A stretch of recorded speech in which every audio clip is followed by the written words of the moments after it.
Hi everyone, it's Helen here from Cloud Christian Ministries. I hope you're all doing well. We're halfway through now to near the Christmas season, the big day itself. Can you believe it? The 13th of December. And I was thinking, and I thought, the busyness of the season, like we get really busy and a bit waylaid. We forget to give each other a little bit of grace, really, don't we? And especially us married people, sometimes we think, oh, he's not listening to this and he's not doing this on time and he's not putting this on and he's not doing the Christmas tree, he's not doing the lights, and we play the blame game, really, don't we? So I thought, right, Lord, what we should be doing really is praying for our husbands instead of complaining about them. And I thought, right, Lord, how should we pray? And I've got this little devotion here to say, I think we should pray for him. Like, let God, let him hear God's hearing, not our complaining here. When we complain, we just tear down, really, instead of building up and thanking him for even the little things he does. We all fail at that, like that little cup of tea he makes, or just lifting that shopping bag, or pulling the bin out, or little things. We just, we're quick to complain the things they don't do, but the little things they do, we forget to say thank you, and a thank you goes a long way. When somebody's appreciated, they'll go a lot further for you. So if you join with this little prayer, and asking God for your husband's hearing, or, like, Lord, your word says that he who has ears to hear, let him hear. In Matthew 11:15, I pray you would give my husband ears to hear you speaking to his heart.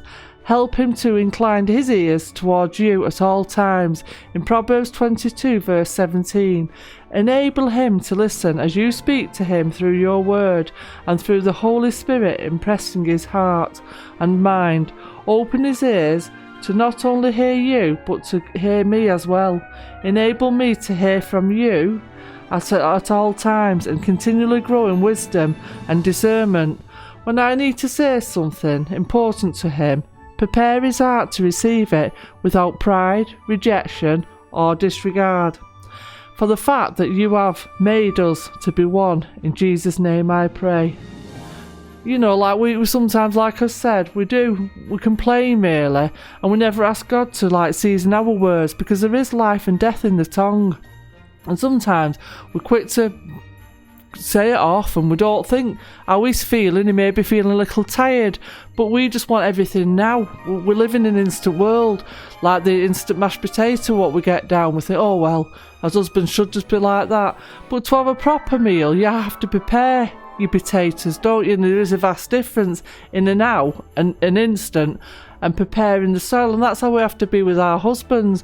We have to prepare the soil, and we have to have our words seasoned with the love of Jesus, because you do get far more better by asking correctly. There's a way to ask and not demand. So I pray that this season, that as the business takes over, that you will think about that and reflect on that and ask God to give you the words to say, and ask God if he will open your husband's ears. And there's no prayer that God does not answer.